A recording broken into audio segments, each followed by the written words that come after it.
ওয়াল্লাযীনা কাফারু ইউকাতিলুনা ফি সাবিলিত তাগুত। কথা ক্লিয়ার?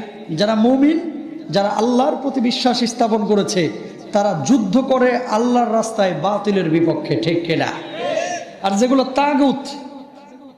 যেগুলো তাগুত, এরা যুদ্ধ করে শয়তানের পথে। আল্লাযীনা কাফারু ইউকাতিলুনা ফি সাবিলিত তাগুত, যারা কুফরি করেছে, আল্লাহর প্রতি ঈমান আনে নাই, তারা তাগুতের পথে লড়াই করে, ঠিক কিনা বলেন? তাগুতের পথ কি মুমিনের পথ? তাগুতের পথ হচ্ছে শয়তানের পথ, ঠিক কিনা?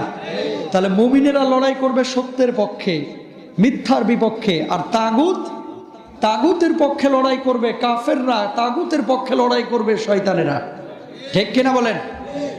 আজকে মুসলমান মার খাচ্ছে, এটা কিন্তু কিয়ামতের একটা আলামত। কারণ কি? গাজওয়ায়ে হিন্দ হবে কি হবে না? বিশ্বাস করেন কি করেন না? তো গাজওয়ায়ে হিন্দ যে হবে, এই হিন্দ হওয়ার একটা প্রেক্ষাপট তৈরি করতে হবে।